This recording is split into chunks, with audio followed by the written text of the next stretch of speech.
Hello everyone and welcome. So today is, I think, August 5th and we are on our family vacation on Vancouver Island, British Columbia, Canada. Now, one of the things that we wanted to do, which many of the locals apparently like to do, is to go clam digging. We're here at the end of Nanoose Bay Road, which is about 14 kilometers northwest of the city of Nanaimo. And so Nanoose Bay is one of the famous places where they actually harvest commercially for shellfish.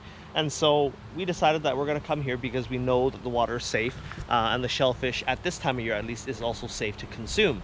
Now, before you actually come and do any shellfish collection, you need to make sure that number one, you buy a license. So you have to go to a place like Canadian Tire with your photo ID to apply for a 1-day, 3-day, 5-day or year-long license to legally collect shellfish.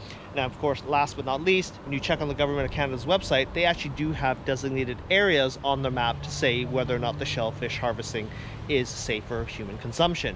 So here we're at the end of Nanoose Bay Road. You know, there's some parking here where you just park your vehicle and you wait for the low tide to pull out, which again is also listed on the Government of Canada website. And you just basically walk out and start digging with some basic tools like a claw rake, a shovel, and a pail. Now you'll see here that there is a fishery notice. Right away they say red tide PSP, so paralytic shellfish poisoning can occur and is a reality. So make sure you guys exercise extreme caution when harvesting shellfish. So some parking, you basically just walk down the gravel path, and then when the tide is out, it goes way out where those folks are in the water, and then you just start digging for clams. Hey, the plump one. What?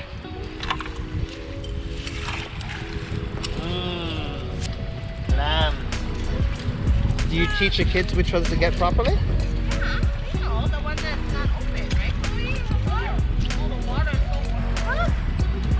I think Let's see. this is my second one I want the really big one, though. Good job. Oh, this one's dead. Why don't you help wash?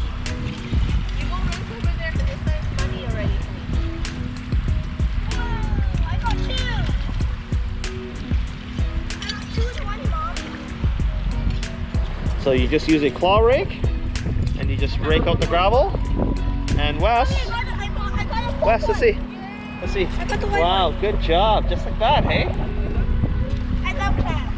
You do? I don't think you do. Tell Daddy, do I eat clams? Wow, it's that easy, hey? Yeah. Another one. Mommy,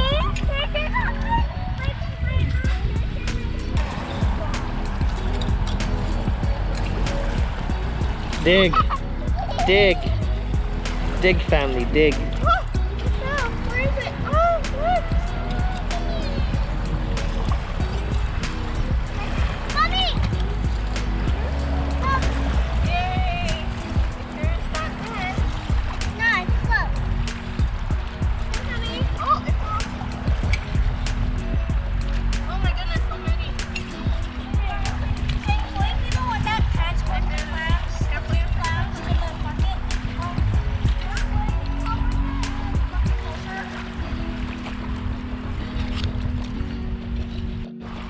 See the Whoa, look at that. Daddy, you want to take off your shirt? Oh. I didn't say that. Wes, I said you turn the other way. There you go. Then that way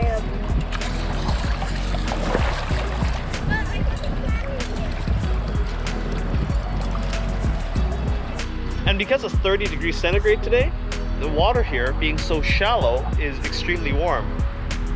And so I just kind of sat in the water and I just kind of started digging a big gigantic hole in the middle of this water.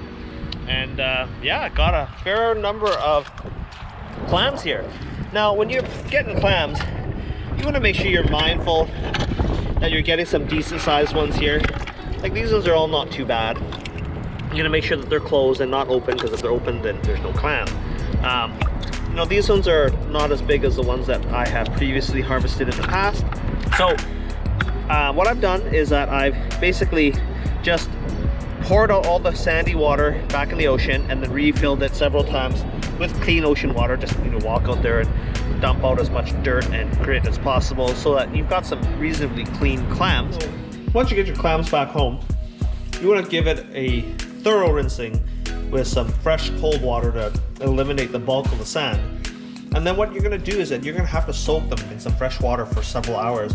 And the whole idea here is that the clams actually contain sand within themselves, and the fresh water will actually trigger them to start spitting all the sand that they've ingested in the ocean back on out, so that when you cook them and they open up, that you're not eating sand with your clam meat.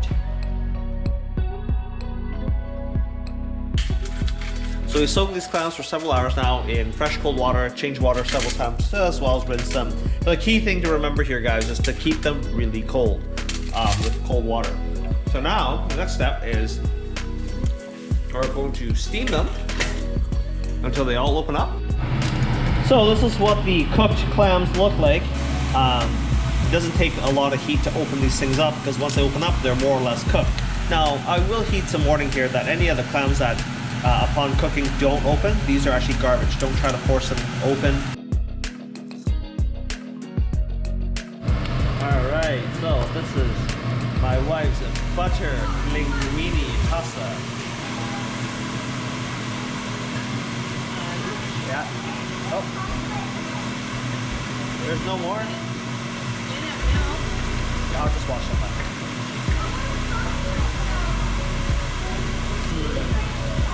Clam pasta